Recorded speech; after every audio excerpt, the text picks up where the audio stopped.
El presidente de los Estados Unidos, Donald Trump, acaba de recibir un ultimátum directo del Congreso con consecuencias legales nunca antes vistas para un mandatario en ejercicio. Y no estamos hablando de un escándalo más que se apaga en 24 horas. No, estamos ante un plazo final, con respaldo bipartidista, que coloca a Trump en una encrucijada. O se somete a las exigencias del poder legislativo, o se expone a sanciones que ningún presidente, ni siquiera Nixon o Clinton, enfrentaron jamás. ¿Y por qué esto es tan grave? Porque no viene de sus enemigos políticos de siempre. Aquí hay republicanos de la vieja escuela, conservadores que creen en el equilibrio de poderes, que votaron a favor de imponer este límite con herramientas legales que Trump no puede esquivar ni con discursos, ni con mítines, ni con sus acostumbradas publicaciones en redes sociales. Estamos frente a un momento inédito, y lo decimos con la del mismo instante en que el Congreso emitió este ultimátum. Y desde entonces, las ondas de choque se han sentido en todo Washington de una manera pocas veces vista. Lo que hoy se vive en la capital estadounidense es un verdadero terremoto político. Con pánico, hoy llegó a su límite. Según los últimos informes, todo cambió de forma radical cuando el Comité de Supervisión de la Cámara, en coordinación con senadores clave, votó a favor de imponer un plazo de cumplimiento final. Ojo con esto, no es un citatorio ordinario que pueda alargarse en tribunales. Fue diseñado específicamente, con asesoría de expertos constitucionales, para cerrar cada posible vía de escape legal. ¿En qué consiste este plazo? Exige a Trump entregar 8 años completos de registros financieros, incluyendo declaraciones de impuestos, documentos bancarios y comunicaciones con entidades financieras extranjeras. Además, debe testificar bajo juramento sobre transacciones que ya han sido identificadas como sospechosas. El tiempo corre, 72 horas desde su emisión sin posibilidad de extensión. Y aquí viene lo más explosivo. El voto no fue dividido por partidos. 18 republicanos, conservadores, no moderados, votaron junto a los demócratas para hacer cumplir esta orden. Algunos de ellos votaron con Trump más del 90% de las veces cuando era presidente, pero ahora priorizaron las instituciones por encima de la lealtad política. Eso, en Washington, es un parteaguas. Cuando se anunció el plazo en el Pleno de la Cámara, incluyó un anexo con consecuencias específicas si no se cumple. Nada de advertencias vagas. Estamos hablando de desacato criminal. Lo que estás a punto de escuchar no es solo una actualización legal. Es la historia de 7 minutos y 23 segundos que casi desgarraron el tejido del sistema judicial federal estadounidense. Hemos visto estallidos en los tribunales antes. Hemos visto a acusados gritar y hemos visto a jueces perder los estribos. Pero nunca hemos visto un intento coordinado por parte del equipo legal de un expresidente para abandonar físicamente un juicio federal mientras un juez está hablando, solo para ser bloqueados físicamente por los alguaciles de los Estados Unidos, U.S. Marshals. El equipo legal de Trump hizo lo impensable. En medio de una corte federal, con los ojos del mundo sobre ellos, los abogados principales se levantaron, recogieron sus archivos e intentaron marcharse. Lo que sucedió a continuación no solo envió ondas de choque a través de la comunidad legal, desencadenó un enfrentamiento constitucional entre 4 paredes. La jueza Patricia Caldwell, una jurista veterana, no se limitó a golpear su mazo. Emitió una advertencia de arresto inmediato que podría cambiar la trayectoria de las elecciones de 2024. Cuando abogados experimentados con décadas de carrera intentan abandonar a su cliente a mitad del juicio, sabes que algo catastrófico acaba de ser revelado. El financiamiento de la red de tráfico sexual de Jeffrey Epstein. El senador Ron Wyden, como miembro de mayor rango del Comité de Finanzas del Senado, lleva 3 años investigando este caso. Su premisa es clara y contundente. Para desmantelar una red de tráfico sexual de esta magnitud hay que seguir el dinero. En su carta más reciente dirigida al CEO del Bank of New York Mellon, Robin Vince, quien no ocupaba ese cargo en la época de los hechos, pero ahora tiene la responsabilidad de cooperar, el senador revela detalles alarmantes. Según documentos que la propia Bank of New York Mellon presentó en el 2019, Epstein movió $378 millones a través de 270 transferencias electrónicas en sus cuentas en ese banco. Y lo más grave, el banco no identificó un propósito legítimo para ninguna de esas operaciones y no las reportó como sospechosas hasta el 2019, año de la muerte de Epstein, más de una década después de que ocurrieron muchas de ellas. El senador Wyden destaca al menos 18 transferencias de exactamente $1 millón cada una, todas redondeadas, realizadas desde cuentas de Epstein en Bank New York Mellon hacia otras cuentas vinculadas a él en JP Morgan Chase. Esas operaciones ocurrieron entre enero y septiembre del 2007 con un patrón casi semanal en varios meses. 3 en enero, 3 entre finales de febrero y principios de marzo y grupos similares en mayo y junio.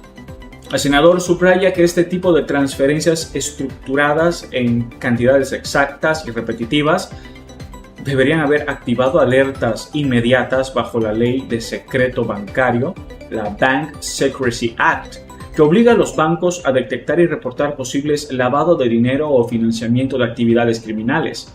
Todos conocemos al bully del barrio, ese cobarde disfrazado de valiente que golpea a los más pequeños porque sabe que no pueden devolverle el golpe, que humilla a los que no pueden defenderse porque la humillación lo hace sentir poderoso, que camina con el pecho inflado y la voz alta cuando está rodeado de débiles que le temen, pero que agacha la cabeza, que se vuelve manso como un cordero, que de repente encuentra modales y diplomacia y palabras educadas cuando aparece alguien de su tamaño, alguien que puede devolverle el golpe, alguien que no le tiene miedo. Donald Trump es ese bully, y el mundo entero acaba de verlo expuesto como lo que realmente es, un cobarde selectivo que mide su agresividad según el tamaño de su víctima. Amenaza a México con invasiones militares, con cerrar la frontera, con destruir su economía. Insulta a los países centroamericanos llamándolos agujeros de mierda en reuniones oficiales de la Casa Blanca.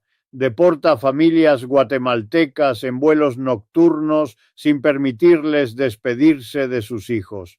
Estrangula a Cuba con las sanciones más brutales de la historia moderna. Humilla a Haití, el país más pobre del hemisferio occidental, tratando a su gente como basura desechable. Se burla de Colombia. Presiona a Panamá exigiendo el canal como si todavía fuera 1900. Grita, amenaza, insulta, castiga a cualquier nación latinoamericana que se atreva a mirarlo de frente o a votar diferente en la ONU.